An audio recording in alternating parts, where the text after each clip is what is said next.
When your hands work perfectly, you probably don't even notice how much you rely on them. You use them to create emails, answer calls, and file documents without a second thought. But if your hands, wrists, or fingers are injured, you'll quickly realize just how much you need them. Every day, employees sustain life-altering hand, wrist, and finger injuries, and in your office, there are a number of ways you can hurt them. You can cut your hand on a box or paper cutter, crush your fingers with a heavy box of supplies, or suffer an ergonomic injury from doing the same tasks over and over. And these are just some of the things that can happen. Luckily, there are ways that you can prevent these types of injuries. With the right equipment, preparation, and safe work practices, you can keep your hands, wrists, and fingers safe. In this program, we'll discuss how your hands work, the hazards that they can face, and how to avoid or protect yourself from them.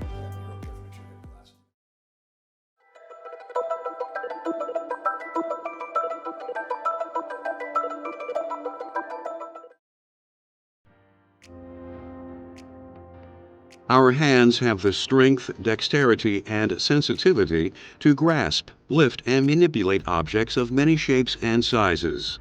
That's because they are designed very efficiently. The 27 bones that give the hand and wrist their structure are connected by muscles, ligaments, and tendons, which is what allows the hands to move and gives them strength. The nerves in the hand not only provide sensation, but tell the muscles when and how to move as well. They are also responsible for the muscle memory that lets you use your keyboard without having to look at the keys. Blood vessels feed the tissue in the hand, and the whole system is covered by layers of skin which shield your nerves, bones, and blood vessels from your environment and its threats. But there's only so much that skin can do to protect that system. All of the tissue in the hand and wrist is close to the surface. The bones in the hand are small, and its joints can be complex. So you are just one slip of a heavy box or letter opener away from causing serious damage to your hands, wrists, or fingers. In fact, any heavy, sharp, or hot object or surface can injure your skin, nerves, connective tissue, and bone. But it isn't just injuries from traumatic accidents you have to worry about. Your hands are also vulnerable to stresses and strains that can cause injuries gradually. These are called ergonomic hazards and are one of the biggest threats to your hands, wrists, and fingers in an office. The wrist, for example, is an ergonomic weak spot. Nerves, muscles, tendons, ligaments, and blood vessels pass through it on their way to the hand, and placing extra strain on the wrist can damage all of these over time. So to keep your hands, wrists, and fingers safe, you need to watch out for ergonomic hazards that can hurt you as well.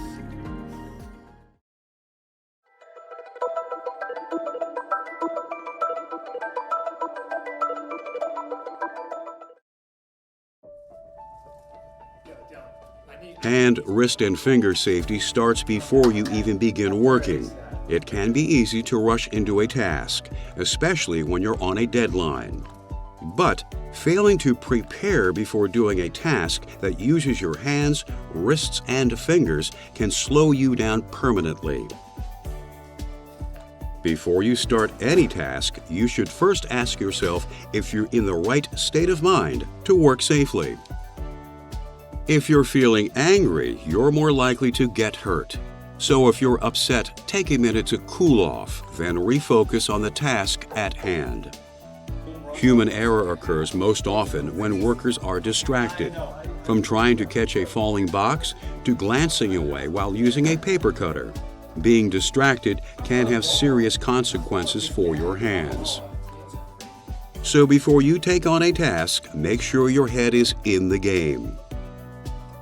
Next, take a good look at your office. Identify any hazards that could affect your hands and do what you can to eliminate or control them. For example, pinch points are a common problem. These are the spaces between two moving parts of equipment or objects that your hands or fingers could get caught in. In your office, you should look out for things like closing desk drawers and heavy doors, moving equipment, and closing windows, so you can avoid them as you work. You'll also want to keep an eye out for any spinning equipment. It's easy to get a sleeve, bracelet, or ring caught in them. Remember to be aware of any hot surfaces as well, like coffee makers and stoves. If your office has any automated machines, don't assume you can trust them just because they do the work on their own. If they malfunction or start unexpectedly, and your hands are in the way, you could be seriously injured. If you've never worked with a tool or completed a specific task before, ask a coworker or supervisor to walk you through it. Trying to perform a new task often has a learning curve when you are more likely to make mistakes, which can lead to a hand or wrist injury. So it's best not to do something on your own the first time.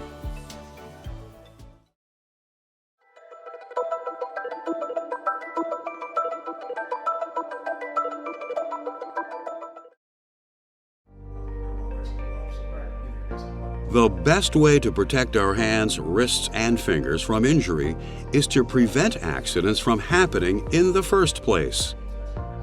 That means paying attention to the basics and never forgetting that safety is your #1 priority. When in doubt, talk to your supervisor, and if you're using a tool, look at its user manual for guidance. If you're using a tool to repair equipment, clean, hang a picture, or do some other task, always inspect it before working with them. Look for dents, scratches, and frayed wires. Never use a tool if it is worn, dull, or broken.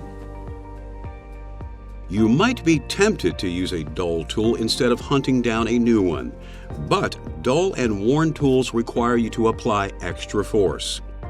And the more force you use, the more likely the tool is to get out of control, which can result in an injury. When you begin to work, remember to pace yourself. Hurrying can result in taking risky shortcuts that increase the chance of an injury. A deliberate and steady approach will help you keep track of what your hands and fingers are doing at all times. That way you can keep them clear of sharp edges, pinch points, moving parts, and other hazards, which is how you finish a task safely. When you're lifting materials, pieces of equipment, or other heavy items, take your time and make sure you have a good grip on the load before picking it up. The closer your hands are to the bottom of the object, the better. Then bend your knees and use your legs to lift. Carry the load with both hands and close to your body. If it starts to feel too heavy or your fingers are slipping, stop immediately and set it down. The last thing you want is to strain a muscle or hurt your hand trying to catch a falling object. Sometimes, despite all the precautions you take, you can still injure your hand. If you do, seek medical care immediately. Even if the injury seems minor, it could become more severe as time goes by. The sooner you are treated, the better.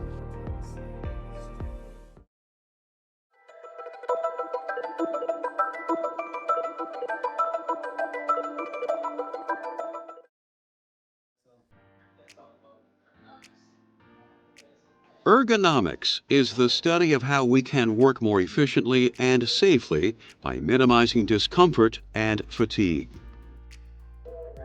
Ergonomic hazards are situations or processes that can force the body to move in ways it isn't designed to.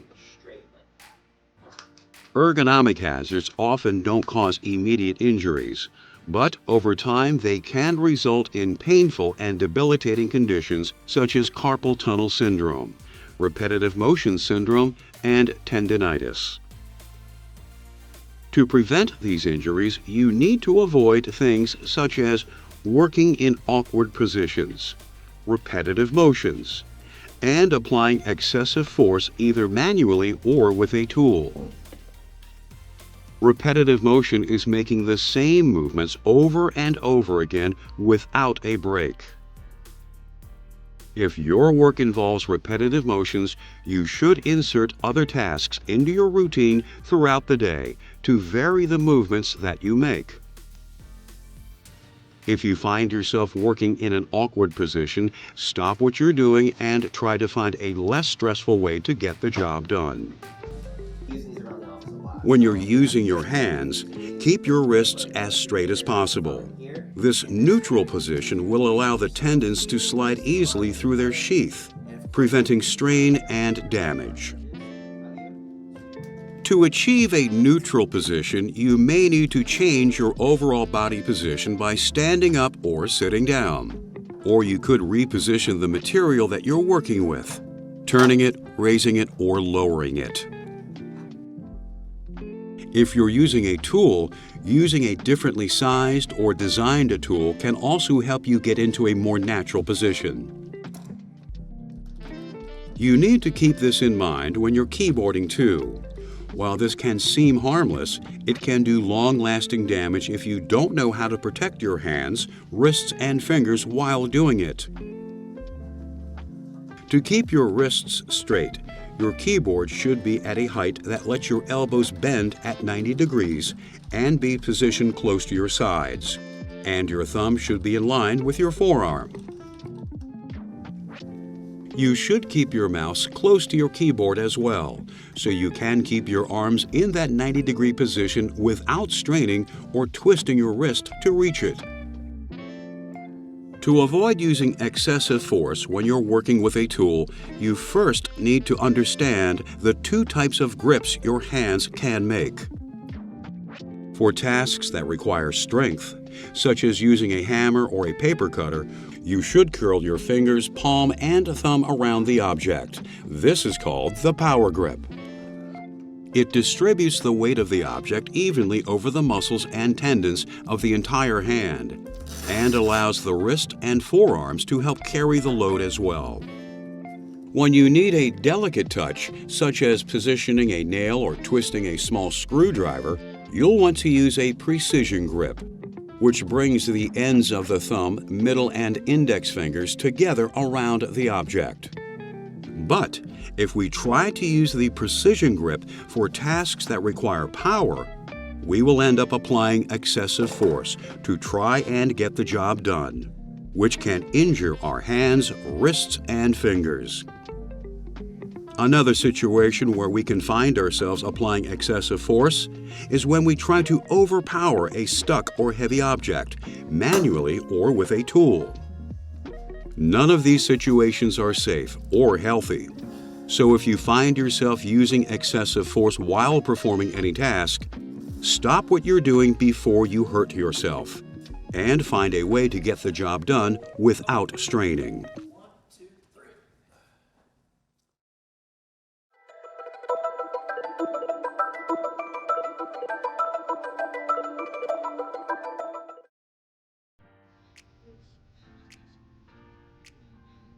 Choosing the right tool for the job can be very important when it comes to protecting our hands. And it means more than using a hammer to drive nails and using a paper cutter to trim paper. Tools come in all shapes and sizes. The right tool is the one that fits you as well as the job you're doing. The shape, size, and feel of the handle on a tool can be very important in preventing strains and other injuries.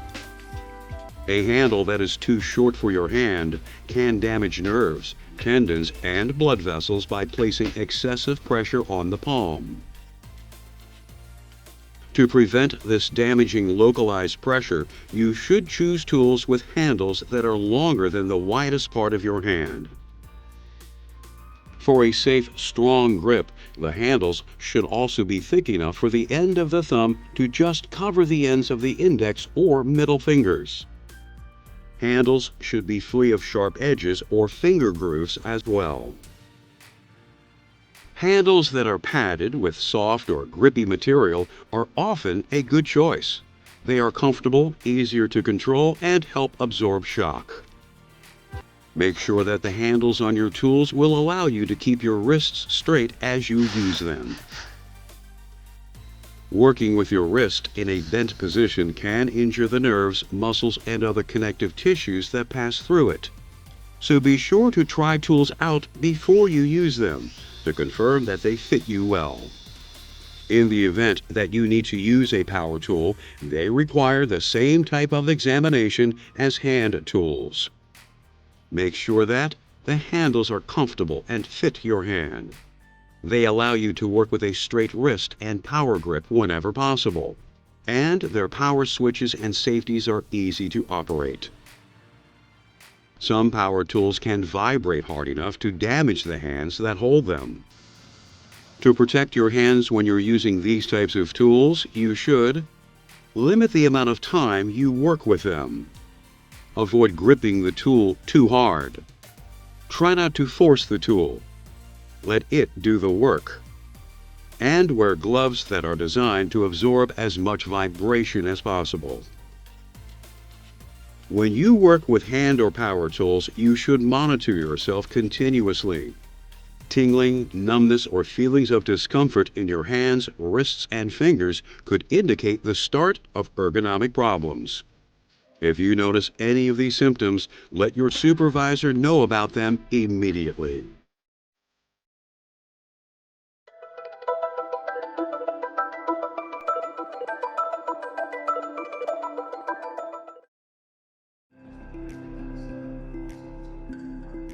One of the simplest and most effective ways you can protect your hands and fingers from injury is to put on a pair of gloves. But it's important to remember that not all gloves are created equal. You need to choose the ones that will give you the best protection from the specific hazards that you encounter while you work. For instance, restocking supplies can cause scratches and blisters. So can some heavy cleaning. But you only need a basic pair of cloth gloves to protect you from these hazards. Gloves made of leather are more durable and can protect you from materials with rough or splintery surfaces. Sharp-edged tools and materials can cause painful cuts and scratches, but cut-resistant gloves can guard against this. And disposable gloves made of latex, nitrile, and polyethylene can shield you from biological hazards, such as germs, bacteria, and viruses, as well as harsh cleaning materials. Whatever types of gloves you wear, you need to make sure that they fit properly. Gloves that are too large will feel clumsy and can snag in machinery. Gloves that are too small can tire your hands and can tear or split as well. Always inspect your gloves for rips and other defects before you put them on. If you find any problems, don't use them. Get yourself another pair. Remember, no one type of glove can protect your hands in every situation, and no gloves will protect you if you don't wear them.